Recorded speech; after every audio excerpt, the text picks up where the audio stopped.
দর্শক আমন্ত্রণ জানাচ্ছি রাতের দীপ্ত সংবাদে। সঙ্গে রয়েছে আমি রুবায়েত হাসান। আর শুরুতেই থাকছে প্রধান খবরের শিরোনাম। দিল্লি, আগরতলা ও শিলিগুড়ির বাংলাদেশ হাইকমিশনে ভিসা কার্যক্রম স্থগিত, কারণ নিরাপত্তা শঙ্কা। মব ভায়োলেন্স না থামালে ব্যাহত হবে জন আকাঙ্ক্ষা, সম্পাদক পরিষদ ও নোয়াবের প্রতিবাদী সভা। দেশে উগ্রপন্থা ও সহিংসতা পরিকল্পিতভাবেই হচ্ছে, আগামীতে আরও বাড়ার আশঙ্কা বলছে সিপিডি। সংসদ নির্বাচন ও গণভোট সম্পর্কে সচেতনতা বাড়ানোর উদ্যোগ, 64 জেলায় ঘুরবে ভোটের গাড়ি।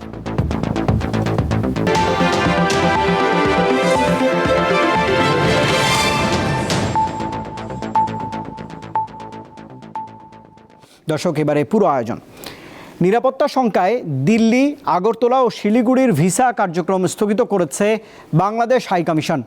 অন্তর্বর্তী সরকারের উচ্চ পর্যায়ের সিদ্ধান্তেই এসব হাইকমিশন থেকে বাংলাদেশের ভিসা পাবেন না ভারতীয়রা। আন্তর্জাতিক সম্পর্ক বিশ্লেষকরা বলছেন, ভারত বাংলাদেশ সম্পর্কে এখন বিশ্বাস ও আস্থার ঘাটতি বিরাজ করছে, যা উভয় দেশের মানুষের জন্যই আশঙ্কার। শনিবার রাতে দিল্লির বাংলাদেশ হাইকমিশনের সামনে বিক্ষোভ করে বাংলাদেশ বিরোধী স্লোগান দেয় বেশ কিছু সংখ্যক ভারতীয়। অখণ্ড হিন্দু রাষ্ট্র সেনার ব্যানারে এই বিক্ষোভে নিরাপত্তা শঙ্কা বোধ করেন বাংলাদেশের হাইকমিশনার এবং তার পরিবার। বিষয়টিকে খুবই স্পর্শকাতর বলে মনে করছে বাংলাদেশ। তারা কিন্তু থ্রেটেন্ড ফিল করেছে এবং তারা কিন্তু আতঙ্কিত হয়েছে, যে কারণ অ্যাডিকুয়েট সিকিউরিটি ব্যবস্থা ছিল, দুজন গার্ড ছিল, তারা চুপ করে দাঁড়িয়েছিল। দিল্লির পাশাপাশি ভারতের বেশ কিছু শহরেও বাংলাদেশ বিরোধী বিক্ষোভ চলছে গত কয়েকদিন ধরে। নিরাপত্তা শঙ্কার কারণে সোমবার দিল্লির হাইকমিশন এবং আগরতলায় অ্যাসিস্ট্যান্ট হাইকমিশনে ভিসা কার্যক্রম স্থগিত রাখার সিদ্ধান্ত নেয় ঢাকা। এদিকে পশ্চিমবঙ্গের শিলিগুড়িতেও ভিসা আবেদনপত্র সংগ্রহের সেন্টারে স্থানীয়দের বিক্ষোভের কারণে সেখানকার কার্যক্রম তাৎক্ষণিকভাবেই বন্ধ করে দেওয়া হয়। দক্ষিণ পূর্ব এশিয়ার ইতিহাস বিষয়ের গবেষক আলতাফ পারভেজ বলছেন, অবিশ্বাস ও আস্থাহীন সম্পর্ক এখন বাংলাদেশ ও ভারতের মধ্যে বিরাজ করছে। দখলের হুমকি দেওয়া হচ্ছে, দূতাবাসের সামনে আক্রমণাত্মক সমাবেশ হচ্ছে, মানে কূটনৈতিক সম্পর্কটা খুবই তলানিতে এবং একটা বিপজ্জনক স্তরে পৌঁছে গেছে। এই ধরনের ঘটনাবলীর সরাসরি ক্ষতিগ্রস্ত মানুষ হলো যারা চিকিৎসার জন্য ভারতে যেতে চায়, বা শিক্ষার্থীরা যারা বিভিন্ন বিশ্ববিদ্যালয়ে ভর্তি হয়েছে বা হতে চায়। মানে এগুলার প্রথম ভিকটিম হলো জনগণ আর কি, সাধারণ মানুষ। তার মতে, অপতথ্য আর বিভিন্ন রাজনৈতিক সিদ্ধান্ত সম্পর্কের তিক্ততা বাড়িয়েছে দুই দেশের, যাতে ক্ষতি হচ্ছে দুই দেশের জনগণের। বাংলাদেশের বিভিন্ন গুরুত্বপূর্ণ ব্যক্তিরা মন্তব্য করছেন, এইটা ভারতে অসন্তোষ তৈরি করছে। ভারতের অখণ্ডতা তো ভারতের কাছে একটা রেড লাইন, কিন্তু আমাদের এখানে অনেকে এগুলা মন্তব্য করছেন। মানে আমি বলছি, দুই তরফেই সম্পর্ক খারাপের জন্য যেন একটা মহল চেষ্টা করছে, এবং উদ্বেগের ব্যাপার হলো তারা অনেকটা সফল। এর আগে গত বৃহস্পতি ও শুক্রবার চট্টগ্রামে ভারতীয় ভিসা সেন্টারে বিক্ষোভ করে বাংলাদেশের সংক্ষুব্ধরা। এই ঘটনার পর চট্টগ্রামে ভিসা কার্যক্রম সাময়িক স্থগিত করার ঘোষণা দেয় ভারত। রুবায়েত হাসান, দীপ্ত সংবাদ, ঢাকা। প্রথম আলো জেইল স্টার কার্যালয়ে হামলা গণতন্ত্রের উপর হামলার শামিল, তাই এখনই মব ভায়োলেন্স থামাতে হবে, রুখে দাঁড়াতে হবে শান্তিকামী মানুষকে, নইলে ব্যাহত হবে জন আকাঙ্ক্ষা। সোমবার রাজধানীতে সম্পাদক পরিষদ ও নোয়ামের প্রতিবাদ সভায় এমন কথা উঠে এসেছে। 18 ডিসেম্বর রাতে প্রথম আলো ও ডেইলি স্টার কার্যালয়ে হামলা ও অগ্নিসংযোগ করে একদল উশৃঙ্খল জনতা। ইনকিলাব মঞ্চের মুখপাত্র ওসমান হাদির মৃত্যু সংবাদ ছড়িয়ে পড়ার পর এ ঘটনা ঘটে। এ সময় সম্পাদক পরিষদের সভাপতি নিউজ সম্পাদক নুরুল কবিরকে হেনস্থা করা হয়। এ ঘটনায় সোমবার রাজধানীর একটি হোটেলে প্রতিবাদ সভার আয়োজন করে সংবাদপত্রের সম্পাদকদের সংগঠন সম্পাদক পরিষদ ও মালিকদের সংগঠন news paper owners association NOAB. Mob ভায়োলেন্সে আক্রান্ত বাংলাদেশ শিরোনামে এই যৌথ প্রতিবাদ সভায় সংহতি জানান বিভিন্ন দলের নেতারা। তারা ক্ষুব্ধ প্রতিক্রিয়া জানান। আমার স্বাধীনভাবে চিন্তা করার যে অধিকার, আমার কথা বলার যে অধিকার, তারপর আবার আঘাত এসেছে। সরকারের ভিতরের একটা অংশের এখানে সংশ্লিষ্টতা রয়েছে। সমাজে এটার পক্ষে সম্মতি তৈরি করা হয়েছিল অনেকদিন ধরেই, এবং এটার সাথে রাজনৈতিক ব্যাকআপও আছে। অন্য বক্তারা বলেন, দেশে যে মোবোক্রেসি শুরু হয়েছে তা নতুন বাংলাদেশের স্বপ্ন বাস্তবায়নের পথে বড় বাধা। যে মবতন্ত্র আজকে প্যান্ডোরাস বক্সের মতো বিকশিত হয়েছে। সেটার পেছনের শক্তি প্রথম থেকে ছিল আমাদের আমলাতন্ত্রের মূল কাঠামোতে যারা কেন্দ্রবিন্দুতে যারা অবস্থিত তারা। বাংলাদেশে শুধুমাত্র একটি রাজনৈতিক নির্বাচনী আন্দোলন হচ্ছে না, বাংলাদেশে একটি সাংস্কৃতিক এবং আদর্শগত আন্দোলন হচ্ছে। গণমাধ্যমের ওপর আঘাত মুক্ত চিন্তা ও বুদ্ধির পথ রোধ করার অপচেষ্টা বলে মনে করেন সম্পাদক পরিষদ ও নোয়াবের নেতারা। কারোর কোনো মতামত পছন্দ হয় না বলে যখন সংবাদকর্মীরা কাজ করছেন, তখন পত্রিকা অফিসের মধ্যে আগুন লাগিয়ে দিয়ে এবং দমকল বাহিনী আসবার সুযোগ বন্ধ করে দেওয়ার মধ্য দিয়ে খুব পরিষ্কারভাবে এই গোষ্ঠীটির লক্ষ্য প্রস্ফুটিত হয়েছে। আমাদের কণ্ঠকে স্তব্ধ করা যাবে না, সেই লক্ষ্যে আপনাদের মতামতের ভিত্তিতে আমরা সারা বাংলাদেশের সাংবাদিক বৃন্দকে জানুয়ারির মাঝামাঝি টাইমে আমরা একটা মহা সম্মেলন করব। প্রতিবাদ সভার পর কারওয়ান বাজারে রাস্তায় মানববন্ধন করা হয়। লাবণী গুহ, দীপ্ত সংবাদ, ঢাকা। দেশে উগ্রপন্থা ও সহিংসতা পরিকল্পিতভাবেই হচ্ছে এবং আগামীতে এই সহিংসতা আরও বাড়বে বলে আশঙ্কা করছে সিপিডি। সোমবার নগরায়ণ ও 3 হুইলার অটোরিকশার চ্যালেঞ্জ এবং তা থেকে উত্তরণে করণীয় সংক্রান্ত সংলাপে গবেষণা সংস্থাটি আরও জানিয়েছে, এমন অবস্থা চলতে থাকলে নির্বাচনের আগে পরিস্থিতির আরও অবনতি হতে পারে।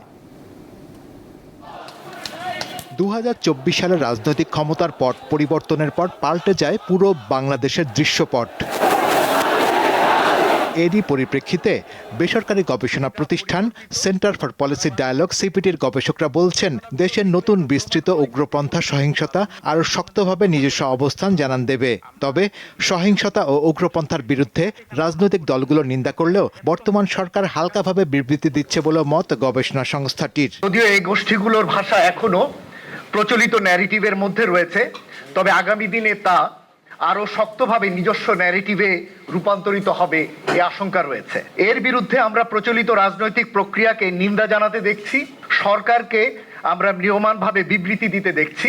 এমন অবস্থা চলতে থাকলে নির্বাচনের আগে পরিস্থিতির আরও অবনতি হতে পারে বলে আশঙ্কা সিপিডির। চলমান পরিস্থিতিতে স্বাধীন এবং মুক্ত চিন্তার সামাজিক ও সাংস্কৃতিক প্রতিষ্ঠানগুলোর চিন্তা এবং মুক্ত বুদ্ধির চর্চা অব্যাহত রাখাটা কষ্টকর।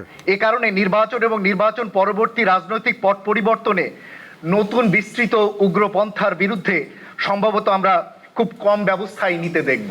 এই পরিস্থিতিতে স্বাধীন চিন্তক প্রতিষ্ঠান, মুক্ত বুদ্ধির প্রতিষ্ঠান এবং সামাজিক ও সাংস্কৃতিক প্রতিষ্ঠান যারা এখনো প্রচলিত আইনি, প্রশাসনিক এবং জায়গা থেকে সাহায্য চাচ্ছেন, মনে রাখা দরকার যে তাদের সাহায্য করবার ক্ষমতা খুব সামান্য। এই অবস্থায় দীর্ঘমেয়াদের চিন্তা, জ্ঞান এবং অধিকারের সংগ্রামের লক্ষ্যে মুক্ত চিন্তার সামাজিক এবং সাংস্কৃতিক সংগঠনগুলোর নিজেদের প্রস্তুত হওয়া দরকার বলেও মনে করছে সিপিডি। অধিকারের সংগ্রামের জন্য শাহরিয়ার ইমন, দীপ্ত সংবাদ, ঢাকা। গণতন্ত্র শক্তিশালী করতে ভোটের পরিবেশ নিশ্চিত করবে সরকার। সেই সঙ্গে জুলাই সনদ বাস্তবায়নে আসন্ন গণভোটে হ্যাঁ ভোট দেওয়ার আহ্বান জানিয়েছেন প্রধান উপদেষ্টা অধ্যাপক মোহাম্মদ ইউনূস। সোমবার বিকেলে ভিডিও বার্তায় নির্বাচনী প্রচারণা ভোটের গাড়ির উদ্বোধনকালে এই আহ্বান জানিয়েছেন প্রধান উপদেষ্টা। দেশের চাবি আপনার হাতে, এই স্লোগানকে সামনে রেখে সোমবার বিকালে জাতীয় সংসদ ভবনের দক্ষিণ প্লাজায় ভোটের গাড়ির ক্যাম্পেইনের আয়োজন করে সংস্কৃতি মন্ত্রণালয়। উদ্দেশ্য দেশের 64টি জেলায় 10টি গাড়ির মাধ্যমে গণভোট ও ত্রয়োদশ জাতীয় সংসদ নির্বাচন 2026-এ ভোটারদের সচেতন ও উদ্বুদ্ধ করা।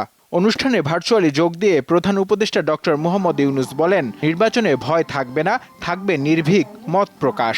আমরা এমন একটি নির্বাচন চাই যেখানে থাকবে না ভয়, থাকবে না বাধা, থাকবে কেবল জনগণের মুক্ত ও নির্ভীক মত প্রকাশ। সরকার সেই পরিবেশ নিশ্চিত করতে বদ্ধপরিকর।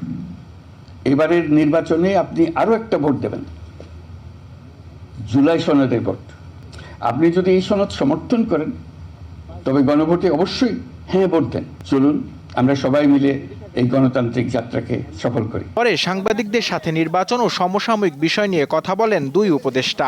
সহিংসতা করে একটা ভীতিকর অবস্থার সৃষ্টি করা, আগুন দিয়ে একটা ভীতিকর অবস্থার সৃষ্টি করা, এটা করাই হচ্ছে যাতে নির্বাচনটা অনিশ্চয়তার দিকে চলে যায়, নির্বাচন নিয়ে একটা ভীতির পরিস্থিতি সৃষ্টি হয়। হাদিকে গুলি করা হয়েছিল বাংলাদেশকে ভয় দেখানোর জন্য। বাংলাদেশ তার জবাব কিভাবে দিয়েছে সেটা হাদির জানা যায় দেখেছে। সো আই থিঙ্ক এখানে উত্তরটা আছে, কোনো কিছু দিয়ে ভয় দেখানো যাবে না, ডেমোক্রেটিক ট্রানজিশন এবং ইলেকশন হবে। এ সময় নির্বাচন কমিশন সচিব জানান, কোনো প্রার্থী আচরণ বিধি ভাঙলে তার বিরুদ্ধে আইনি ব্যবস্থা নেবে কমিশন। বিচ্ছিন্নতাভাবে যদি কেউ একজন একটা স্লোগান দিয়ে আসেন, তাহলে সেটা আচরণ বিধিমালা ভঙ্গের কারণে তাদেরকে চিহ্নিত করে আইনের আওতায় নেওয়া হবে। নূর আলম, দীপ্ত সংবাদ, ঢাকা। সারা দেশে ত্রয়োদশ জাতীয় সংসদ নির্বাচনের সম্ভাব্য প্রার্থীরা স্থানীয় নির্বাচন কমিশন থেকে মনোনয়নপত্র সংগ্রহ করছেন। কুড়িগ্রামের 4টি আসন থেকে বিভিন্ন রাজনৈতিক দল ও স্বতন্ত্র প্রার্থীরা মনোনয়ন সংগ্রহ করছেন। সোমবার জেলা রিটার্নিং অফিসার ও সহকারী রিটার্নিং অফিসারের কার্যালয় থেকে 7 জন মনোনয়নপত্র সংগ্রহ করেছেন। এর মধ্যে কুড়িগ্রাম 1 থেকে 3 জন এবং কুড়িগ্রাম 2 থেকে 5 জন। এদিকে কুমিল্লার সদর আসন থেকে স্বতন্ত্র প্রার্থী হিসেবে মনোনয়নপত্র সংগ্রহ করেছেন বিএনপির 2 নেতা হাজী আমিন রশিদ ইয়াসিন ও সাবেক মেয়র মনিরুল হক সাক্কু। এ নিয়ে কুমিল্লা বিএনপির রাজনীতিতে দলীয় কোন্দল আরও ভোটারদের মাঝে দেখা দিয়েছে মিশ্র প্রতিক্রিয়া।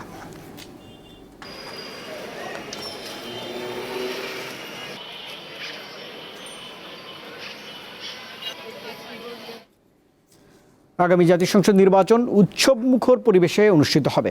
ভোটের দিন যত ঘনিয়ে আসবে আইনশৃঙ্খলা পরিস্থিতি তত ভালো হবে, মানুষের ভয় কেটে যাবে বলে আশা করেছেন প্রধান নির্বাচন কমিশনার AMM নাসির উদ্দিন। সোমবার রাজধানীতে পোস্টাল ব্যালট বিদেশে পাঠানোর কার্যক্রম পরিদর্শন শেষে তিনি আরও বলেন, নির্বাচন কমিশনের উপর জনগণের আস্থা রয়েছে। প্রথমবারের মতো প্রবাসে থাকা বাংলাদেশিরা ডাকযোগে ত্রয়োদশ সংসদ নির্বাচনে ভোট দিতে পারবেন। এখন পর্যন্ত 5,75,000-এর বেশি নাগরিক পোস্টাল ভোট বিডি অ্যাপের মাধ্যমে নিবন্ধন করেছেন। নিবন্ধন শেষ হতে যাচ্ছে 25 ডিসেম্বর। অ্যাপের নাম তালিকাভুক্ত প্রবাসীদের বিদেশের ঠিকানায় ব্যালট পেপার পাঠানোর কার্যক্রম চলছে। সোমবার রাজধানীর তেজগাঁওয়ে বাংলাদেশ ডাক বিভাগের মেল প্রসেসিং সেন্টারে পোস্টাল ব্যালট বিদেশে পাঠানোর কার্যক্রম পরিদর্শন করেন প্রধান নির্বাচন কমিশনার। পরে গণমাধ্যমকে সিইসি বলেন, এই পোস্টাল ব্যালটের মডেল বিশ্বে দৃষ্টান্ত হয়ে থাকবে। বছর যত দিন যাবে এটা আরো উন্নত হবে, আমাদের সিস্টেমটা আরো ডেভেলপ করবে। আমরা আশা করি ইনশাল্লাহ এটা সবাই মিলে আরো এটাকে উন্নত, আগামীতে যখন ইলেকশন হবে এটা আরো সুন্দর হবে, আরো উন্নততর হবে, আরো কভারেজ আরো বাড়বে। ভোটের পরিবেশ নিয়ে প্রার্থীদের উদ্বেগ প্রসঙ্গে জানতে চাইলে সিইসি বলেন, দেশের মানুষ নির্বাচন চায়, উৎসব মুখর পরিবেশে ভোট হবে। জাতিকে আমরা একটা মেসেজ দিয়েছি যে আমরা সবাই এক, ইলেকশনের ব্যাপারে সবাই এক। ভোটের দিন ঘনিয়ে আসবে, আপনারা দেখবেন ইনশাআল্লাহ আইনশৃঙ্খলা পরিস্থিতি উন্নতি হবে। ভোটের শান্তিপূর্ণ পরিবেশ নিশ্চিত করতে আইনশৃঙ্খলা রক্ষাকারী বাহিনীকে যথাযথ ব্যবস্থা নেওয়ার নির্দেশ দেওয়া হয়েছে বলে জানান সিইসি। শিউলি শবনম, দীপ্ত সংবাদ, ঢাকা। তারেক রহমান 25 ডিসেম্বর দেশে ফেরার পর 27 ডিসেম্বর ভোটার হবেন বলে জানিয়েছেন দলটির স্থায়ী কমিটির সদস্য সালাউদ্দিন আহমদ। সোমবার বিকেলে রাজধানীর আগারগাঁও নির্বাচন ভবনে প্রধান নির্বাচন কমিশনারের সাথে সাক্ষাৎ করে বিএনপির 3 সদস্যের একটি প্রতিনিধি দল। আর সাক্ষাৎ শেষে সালাউদ্দিন আহমদ গণমাধ্যমকে জানিয়েছেন, আইনশৃঙ্খলা পরিস্থিতি নিয়ন্ত্রণে দায়িত্ব সরকারের, বিএনপি নির্বাচনের পরিবেশ সুষ্ঠু চায়।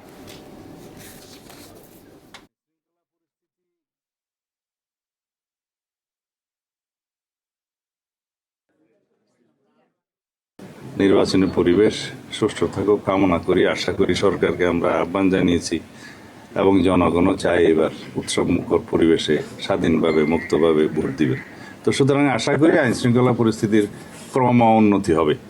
শনিবার 27 তারিখ নির্বাচনকালীন এই সময়ে নির্বাচন কমিশনের অফিস সব খোলা থাকে। সেই দিনই এই ভোটার হওয়া, আইডি কার্ড বা ভোটার আইডি বা ন্যাশনাল আইডি হওয়া সংক্রান্ত যা কিছু আছে তিনি এই 27 তারিখে করবেন।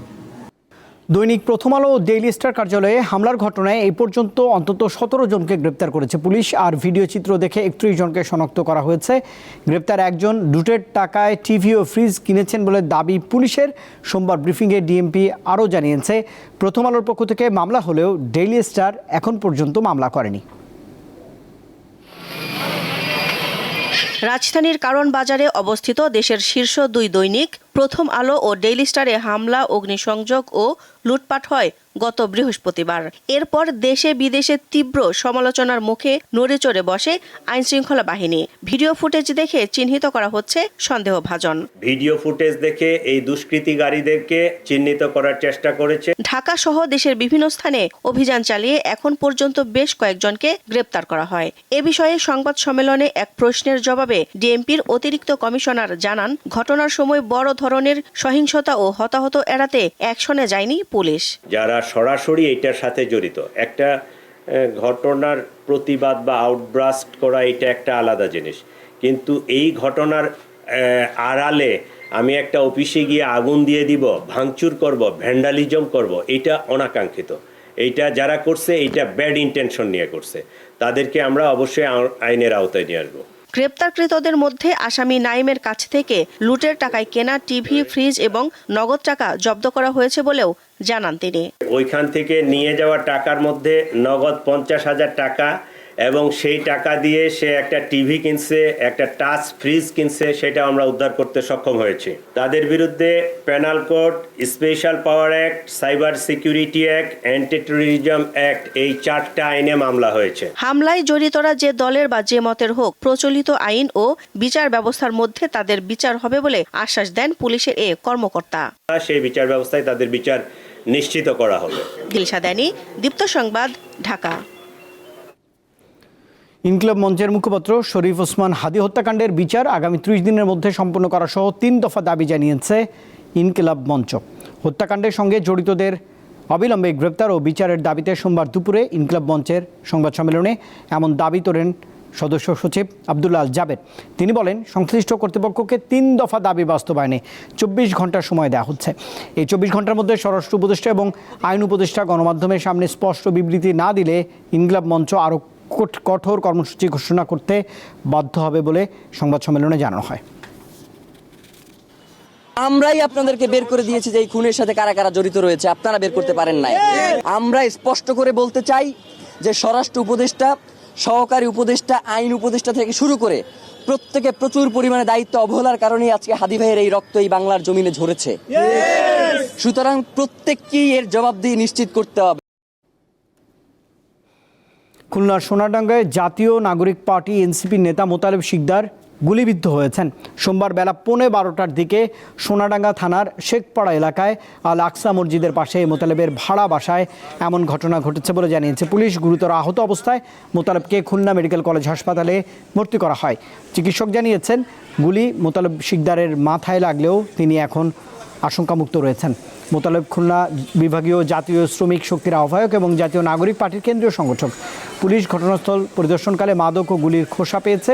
মাদক নিয়ে এই হামলার ঘটনা ঘটে থাকতে পারে বলে ধারণা পুলিশের। এই ঘটনায় তন্নি নামে এক নারীকে আটক করেছে খুলনা মহানগর গোয়েন্দা পুলিশ।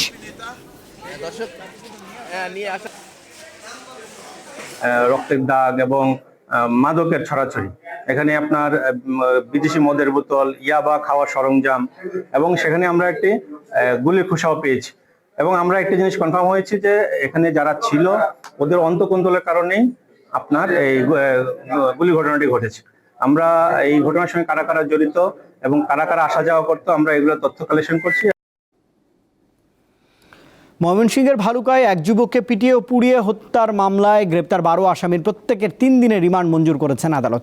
সোমবার senior chief judicial magistrate Shahadat Hossain এই আদেশ দেন। রিমান্ড মঞ্জুর হওয়া আসামিরা হলেন আশিকুর রহমান, কাইয়ুম, লিমন সরকার, তারেক হোসেন, মানিক মিয়া, ইরশাদ আলী, নিজুম উদ্দিন, আলমগীর হোসেন, মিরাজ হোসেন আকন, আজমল হাসান সগির, শাহিন মিয়া ও নাজমুল। চিফ জুডিশিয়াল ম্যাজিস্ট্রেট আদালতের পরিদর্শক বলেছেন, পুলিশ 5 দিন করে রিমান্ড আবেদন করে, পরে বিচারক প্রত্যেককে 3 দিন করে রিমান্ডের আদেশ দেন।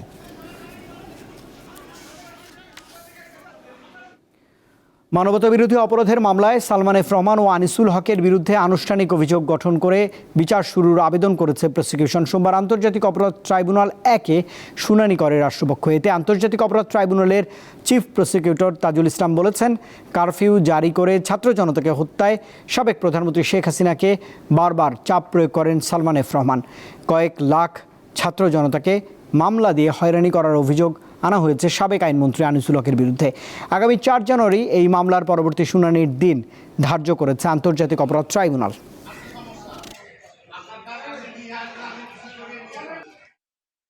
তারা পরিকল্পনা করেছেন যে কিভাবে এই আন্দোলন দমনে কোথায় কিভাবে অপারেশন হবে, কি অস্ত্র ব্যবহার হবে, কিভাবে হত্যা করা হবে, কাদের বিরুদ্ধে মিথ্যা মামলা দায়ের করা হবে এবং কিভাবে তাদেরকে জেলে রাখা হবে, রিমান্ডে নেওয়া হবে, এই সব কিছুর পরিকল্পনা এই দুজন আসামির মধ্যে তারা করেছেন। আমরা তাদের বিরুদ্ধে 5টি অভিযোগ গঠনের জন্য প্রেয়ার করেছি।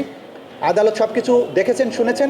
আমরা আশা করছি ডিফেন্স সাইডের শুনানি শেষে এই আসামিগণের বিরুদ্ধে আনুষ্ঠানিক অভিযোগ গঠন হবে। আন্তর্জাতিক প্রসঙ্গ, আসিয়ানের শান্তি আলোচনার মধ্যেই সীমান্তে নতুন করে সংঘাত শুরু করেছে থাইল্যান্ড ও কম্বোডিয়া। সোমবার স্থানীয় সময় ভোররাতে ফের সংঘাতে জড়ায় দুই দেশের সেনারা। কম্বোডিয়ার প্রতিরক্ষা মন্ত্রণালয় অভিযোগ করেছে থাইল্যান্ড F-16 যুদ্ধবিমান থেকে বান্তেই মিয়াংচেই প্রদেশে 4টি বোমা ছোড়ে এবং গ্রেচান গ্রামে বিষাক্ত গ্যাস ব্যবহার করে। অপরদিকে থাই কর্তৃপক্ষের দাবি, কম্বোডিয়ান বাহিনী প্রথমে ভারী অস্ত্র দিয়ে গুলিবর্ষণ শুরু করেছে। এর আগে সোমবার থাইল্যান্ড এবং কম্বোডিয়ার প্রাণঘাতী সংঘাত বন্ধ করতে মালয়েশিয়ায় বৈঠকে বসেন আসিয়ান জোটের সদস্য দেশগুলোর পররাষ্ট্রমন্ত্রীরা। তবে নতুন এই সংঘাত দক্ষিণ পূর্ব এশিয়ার নেতাদের কূটনৈতিক প্রচেষ্টাকে বাধাগ্রস্ত করবে বলেও আশঙ্কা করা হচ্ছে। রাশিয়ার রাজধানী মস্কোতে গাড়ি বোমা হামলায় দেশটির সেনাবাহিনীর একজন জেনারেল নিহত হয়েছেন। স্থানীয় সময় সোমবার সকালে গাড়ির নিচে পেতে রাখা বোমা বিস্ফোরণে মারা যান লেফটেন্যান্ট জেনারেল ফ্যানিল সারভারভ। ঘটনাটি একটি আবাসিক ভবনের পাশে কার পার্কে ঘটেছে। 56 বছর বয়সী সারভারভ রাশিয়ার সশস্ত্র বাহিনীর অপারেশনাল ট্রেনিং বিভাগের প্রধান ছিলেন। এই ঘটনার সঙ্গে ইউক্রেনের গোয়েন্দা সংস্থা জড়িত বলে ধারণা করছে রুশ কর্তৃপক্ষ। 2022 সালে ইউক্রেন যুদ্ধ শুরুর পর থেকেই বেশ কিছু রুশ জেনারেল এই ধরনের গুপ্ত হত্যার শিকার হয়েছেন।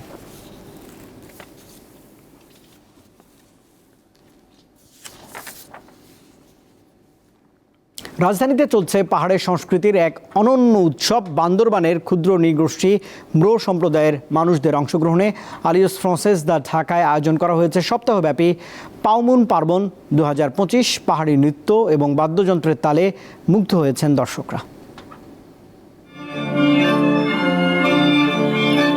ঢাকার ব্যস্ত নগর জীবনের মাঝেই যেন উঠে এসেছে পাহাড়ের ছোঁয়া। রঙিন শিল্পকর্ম, বাঁশের কারুশিল্প আর শিশুদের হাসিতে প্রাণ পেয়েছে এই উৎসব। বান্দরবনের লামা থেকে আসা ব্রো সম্প্রদায়ের সদস্য ও শিশুদের অংশগ্রহণে সপ্তাহব্যাপী এ আয়োজন পাউমুম পার্বণ। ব্রো ভাষা, সংস্কৃতি চর্চা এবং শিশু শিক্ষার উন্নয়নে লামায় অবস্থিত পাউমুম থারকলা বিদ্যালয়ের শিক্ষার্থীরা এই আয়োজনে অংশ নিয়েছেন। পাউমুম থারকলা স্কুলটা হচ্ছে ব্রো জাতিগোষ্ঠীর শিশুদের জন্য, কারণ এই জাতিগোষ্ঠীটা হচ্ছে পাহাড়ের সবচেয়ে লোকালয়ের বাইরে থাকে এবং তারা সব দিক দিয়ে হচ্ছে পিছিয়ে। প্রথমবার এত বড় একটা প্রোগ্রামে আসা আমাদের ব্রো কমিউনিটি থেকে, আমাদের ঐতিহ্য যেগুলো আছে ইনস্ট্রুমেন্ট থেকে শুরু করে নাচ গান যা আছে আমরা ঢাকার মানুষজনদেরকে দেখানোর চেষ্টা করতেছি। অনেক শিশুর জন্য এটি প্রথম পাহাড়ের বাইরে আসার অভিজ্ঞতা। তাদের তৈরি শিল্পকর্ম, শর্ট ফিল্ম, ফটোগ্রাফি আর লাইভ পারফরমেন্সে উঠে এসেছে ব্রো জনগোষ্ঠীর জীবন ও সংস্কৃতি। এই আয়োজন শুধু একটি উৎসব নয়, এটি পাহাড় ও শহরের মাঝে সাংস্কৃতিক সেতু বন্ধন তৈরি করেছে বলে মনে করছেন আয়োজকরা। উৎসবটি শেষ হবে 24 ডিসেম্বর।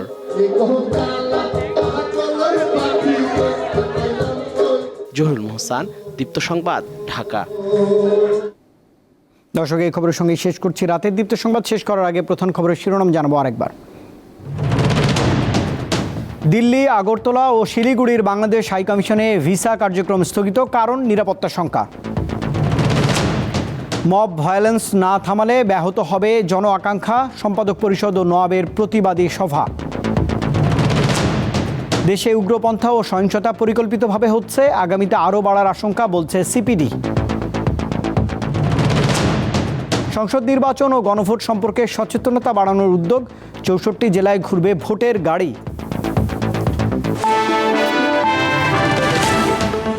আর দর্শক, এই ছিল এখনকার মতো। এতক্ষণ সঙ্গে থাকবার জন্য ধন্যবাদ সবাইকে। আরও তথ্য বিনোদনের জন্য আপনি যুক্ত থাকতে পারেন দীপ্ত টেলিভিশন ডিজিটাল প্ল্যাটফর্মগুলোতে। শুভরাত্রি।